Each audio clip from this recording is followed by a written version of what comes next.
నమస్కారం. నా పేరు డాక్టర్ పురుధవన్. ఈ వీడియోలో మనం ఫ్యామిలీ ఇంటరాక్షన్ గురించి మాట్లాడబోతున్నాం. గత వీడియోలో మనం సోషల్ ఇంటరాక్షన్ గురించి మాట్లాడాం. ఆ సోషల్ ఇంటరాక్షన్‌లో మిలి అనే వ్యక్తిని కూడా పరిచయం చేశాం. కానీ మనం ఇంట్లో ఉంటే, కుటుంబ సభ్యులతో ఉంటే ఎక్కువగా మన సమయాన్ని కుటుంబంతోనే గడిపేస్తుంటాం. కాబట్టి కుటుంబం అనేది పార్కిన్సన్ రోగులకు అత్యుత్తమంగా పనిచేస్తుంది. మందుల కన్నా కూడా మంచి ఫలితాలు ఇస్తుంది. అందుకే మనం కుటుంబానికి అత్యధిక ప్రాధాన్యత ఇవ్వాలి. అందుకే ఎప్పుడైనా ఒక రోగి వస్తే మేము మెడికల్ కౌన్సిలింగ్ చేస్తున్నప్పుడు అది ఎక్కడో ఒక చోట వేరే కౌన్సిలింగ్‌గా మారిపోతుంది. కన్సల్టేషన్‌కి బదులుగా కౌన్సిలింగ్‌గా మారిపోతుంది. ఎందుకంటే పిల్లలు తమ తల్లిదండ్రులతో ఎందుకు ఉండరు అని చెప్పాల్సి వస్తుంది. మీరు మీ పిల్లలతో కలిసి వెళ్ళిపోండి అని చెప్పాల్సి వస్తుంది. ఇవన్నీ మేము చేయాల్సి వస్తుంది. ఇవే విషయాలను ఈ వీడియోలో మనం చర్చించబోతున్నాం. ముందుగా మీరు ఒక విషయం అర్థం చేసుకోండి. ఈ రోజుల్లో కుటుంబ నిర్మాణం న్యూక్లియర్‌గా మారిపోయింది. ముందు జాయింట్ ఫ్యామిలీ ఉండేది. చాచా, తాతయ్య అందరూ కలిసి ఉండేవారు. అందరూ కలిసి ఉండేవారు కాబట్టి గొడవలు, ప్రేమలు, పెళ్లి వార్షికోత్సవాలు జరుపుకోవడం, ఇది చేయాలి, అది చేయాలి అన్నీ కలిసే ఉండేవి. ఇలా ఎన్నో అంతులేని విషయాలు మీ జీవితంలో నడుస్తుండేవి. కానీ కుటుంబం న్యూక్లియర్‌గా మారడం మొదలయ్యాక ఏమైంది అంటే, ఇప్పుడు తల్లిదండ్రులు ఉంటారు, పిల్లలు ఉంటారు. తల్లిదండ్రులు ఎక్కడో ఒక చోట ఉంటారు. ఉదాహరణకి పాట్నాలో ఉంటారు. పిల్లలు ఉద్యోగం కోసం బెంగళూరుకు వెళ్ళిపోతారు. ఇప్పుడు తల్లిదండ్రులు ఇంట్లో ఒంటరిగా ఉంటారు. ఇద్దరు పెద్దవాళ్ళు అంత పెద్ద ఇంట్లో ఒంటరిగా ఉంటే అక్కడ సమస్యలు మొదలవుతాయి. సమస్యలు మొదలవుతాయి అంటే మీరు పిల్లలు, ఉద్యోగం, వాళ్ళు ఫోన్ చేయాలనుకుంటారు కానీ మాట్లాడలేరు. ఇప్పుడు మనవలు పుట్టినప్పుడు వాళ్ళను చూస్తూ మరింత దూరంగా పోతారు. కారణం ఏమిటంటే మనసు పిల్లలతో మాట్లాడాలని, మనవరాళ్లతో మాట్లాడాలని ఉంది. మనవడు ఉన్నాడు కాబట్టి ఇవన్నీ జరుగుతున్నాయి. ఒక పాకిస్తాన్ పేషెంట్ మైండ్‌పై చాలా విచిత్రంగా ప్రభావం చూపుతుంటే, ముందుగా మీరు చూడాల్సింది మీ కుటుంబాన్ని ఏ పాయింట్‌లో సరిచేయొచ్చు, ఎలా సరిచేయొచ్చు, తల్లిదండ్రులు పిల్లలతో కలిసి వెళ్ళగలరా లేదా అన్నది. ఎందుకంటే తల్లిదండ్రుల దగ్గర కూడా నేను చూస్తున్న సమస్య ఏమిటంటే, వారు భౌతిక వస్తువులపై ఎక్కువగా మమకారం పెంచుకుంటారు.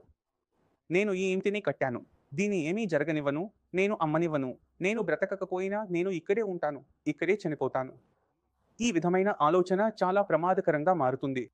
కారణం ఏమిటంటే మనం మన కుటుంబానికి ప్రాముఖ్యత ఇవ్వకుండా ఇంటికి ఎక్కువ ప్రాముఖ్యత ఇచ్చేశాం లేదా మీరు సౌకర్యంగా ఉన్న ఆ ప్రాంతానికి ఎక్కువ విలువ ఇచ్చేశాం. మన జీవితం ఆ ఒక ప్రాంతంలో సౌకర్యంగా మారిపోతుంది. దాని బయటకు రావడానికి మనం ప్రయత్నించలేదు. అదే ఒక సమస్యగా మారుతుంది. పిల్లలు రావాలనుకుంటారు, వెళ్ళాలనుకుంటారు. అప్పుడు ఎక్కడో ఈ దూరాలు పెరుగుతాయి. ఇవే సమస్యలు చాలా వేగంగా పెరుగుతాయి. కాబట్టి మీరు ముందుగా చూడాల్సింది ఏమిటంటే ఈ రెండు వేర్వేరు విషయాలు పట్నా, బెంగళూరు వీటిని ఎలా కలిపి ఒకటిగా ఉంచగలరో చూడాలి. ఈ రెండు విషయాలు ఒకటిగా కలిసిపోతే పాక్ పేషెంట్ వంటి సమస్యలు చాలా వరకు తగ్గిపోతాయి. ఎందుకంటే చూసుకునే వాళ్ళు ఉంటారు, ఇంటరాక్ట్ చేసే వాళ్ళు ఉంటారు. పిల్లలతో ఆడుకోవడానికి కూడా మీకు సమయం దొరుకుతుంది. అంతేకాకుండా వారు ఎలా తింటున్నారు, ఎలా తాగుతున్నారు, వారు చదువుతున్నారు లేదా చదవడం లేదు అన్నదాన్ని మీరు మొత్తం రోజు గమనించవచ్చు. అందుకే మెదడు ఎక్కడో ఒక చోట బిజీగా ఉండిపోతుంది. ఏదో ఒక కాంక్రీట్ విషయాల్లో.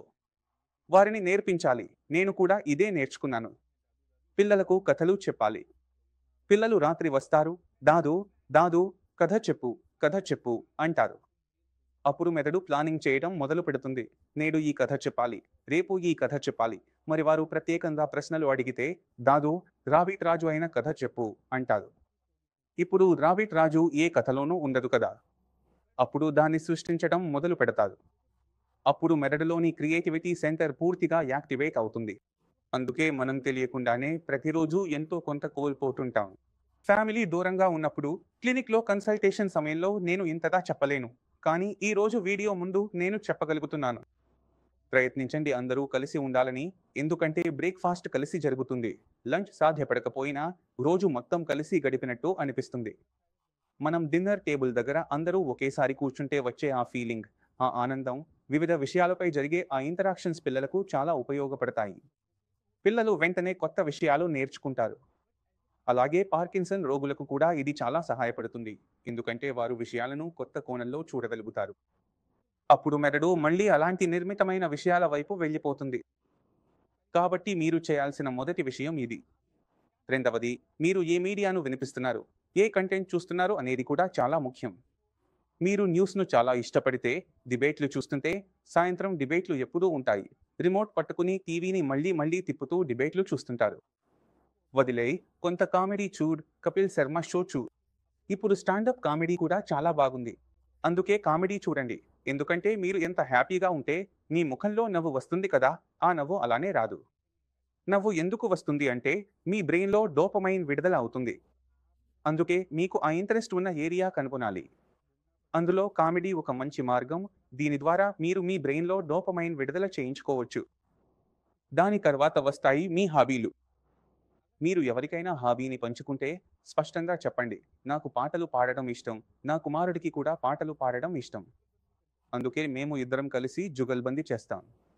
జుగల్బందీ చేయడం మొదలుపెడితే గంట 2 గంటలు ఎలా గడిచిపోయాయో కూడా తెలియదు. మీరు ముందే ప్లాన్ చేసుకుంటారు. రేపు ఈ పాట పాడదాం. నేడు నేను ఈ తప్పు చేశాను. రేపు ఈ తప్పు చేయను అని. మీరు ఆలోచించండి. బ్రెయిన్ ఎంత బాగా ఆక్యుపైడ్ అయింది. ఎంత మంచి విధంగా బ్రెయిన్ బిజీ అయింది. బ్రెయిన్ దగ్గర ఇప్పుడు స్ట్రెస్ లేదు. డిప్రెషన్ లేదు. బ్రెయిన్ ఈ విషయాలన్నింటి నుంచి దూరంగా ఉంది కదా. అందుకే ఇది చాలా ముఖ్యమైన విషయం. మీరు మీ ఫ్యామిలీ లేదా ఫ్రెండ్స్‌తో పంచుకునే ఏదైనా హాబీ ఉండాలి. వారిని ఇంటికి పిలవండి లేదా వారితో రోజు ఆ హాబీకి సంబంధించిన యాక్టివిటీస్ చేయండి. ఇది చాలా హెల్ప్‌ఫుల్‌గా ఉంటుంది. అందులోనూ అత్యంత హెల్ప్‌ఫుల్‌గా ఉండేది, మీకు మనవలు ఉంటే వారితో మీ సమయాన్ని ఫిక్స్ చేసుకోండి. నిజంగా చెబుతున్నాను. వారితో మీ సమయాన్ని ఫిక్స్ చేసుకోండి. మీరు అలాంటి యాక్టివిటీస్ చూసుకోవాలి. అందులో గ్రాండ్ పేరెంట్స్‌కి, మనవలకు ఇద్దరికీ కూడా స్టడీస్‌కు సంబంధం లేని యాక్టివిటీ ఉండాలి. ఈ రోజుల్లో పిల్లలు చదవడానికి రెడీగా లేరు. కానీ వాళ్లకు వ్యవసాయం అంటే మొక్కలు నాటడం, మొక్కలు పెంచడం అంటే ఆసక్తి ఉంటుంది. మొక్క నాటారు. అది చెట్టు అయింది. చెట్టులో నుంచి పండు వచ్చింది. ఎందుకంటే మన పేరెంట్స్, మన గ్రాండ్ పేరెంట్స్‌కి ఈ విషయాల్లో మనకంటే ఎక్కువ నాలెడ్జ్ ఉంటుంది. నగరాల్లో పెరిగే పిల్లలకు ఇవి గురించి అసలు ఐడియా ఉండదు. అలాగే మనం వ్యవసాయంలోకి వెళ్ళినప్పుడు లేదా మనం ఏదైనా మొక్క నాటినప్పుడు అది ఎలా పండును ఇస్తుందో కూడా వాళ్లకు తెలియదు.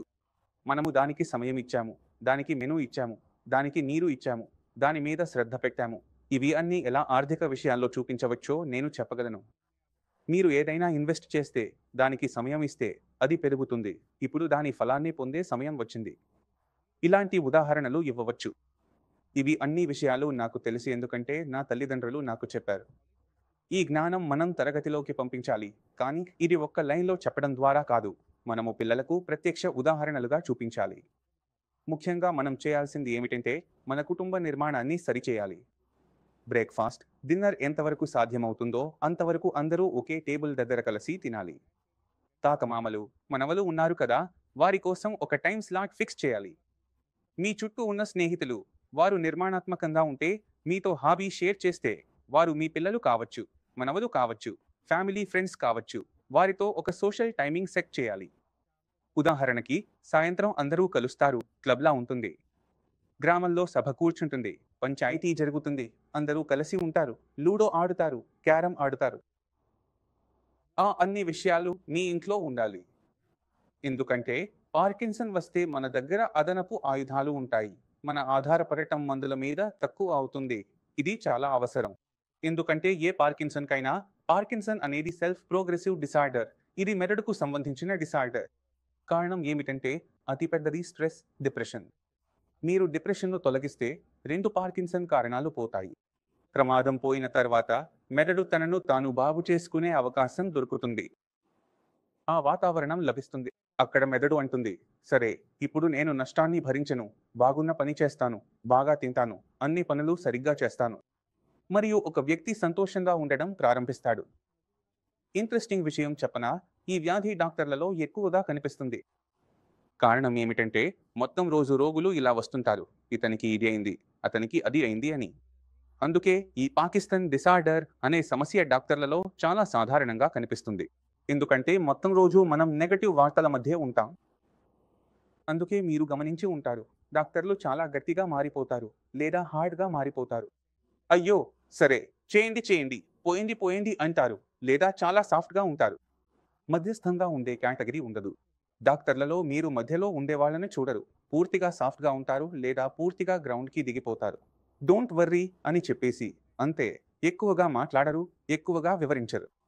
డాక్టర్లు ఎక్కువగా మాట్లాడరు ఎందుకంటే వాళ్లకు తెలుసు, ఎంత ఎక్కువగా మాట్లాడితే అంత ఎక్కువగా సమస్యలు వినాల్సి వస్తుంది. ఆ సమస్యలు ఎక్కడో ఒక చోట వాళ్ళ శరీరానికి ప్రభావం చూపుతాయని వాళ్లకు తెలుసు. అందుకే డాక్టర్లు కొంచెం మెచ్యూర్గా ఉంటారు, తక్కువగా మాట్లాడతారు. యంగ్ డాక్టర్లు మాత్రం కొంచెం ఎక్కువగా మాట్లాడతారు. కాబట్టి ఈ తేడా కూడా మీకు కొంచెం తెలిసుండాలి. నేను ఆశిస్తున్నాను మీరు చాలా విషయాలు అర్థం చేసుకున్నారని.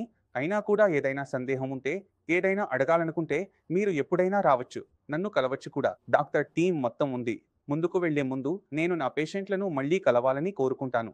ఎందుకంటే అది ఒక మోటివేషన్‌లా తీసుకోవాలి. డీమోటివేట్ అవ్వకండి. చూడండి, మీకు అర్థమవుతుంది. పార్కిన్సన్‌ను మీరు చాలా ఈజీగా కంట్రోల్ చేయగలరు.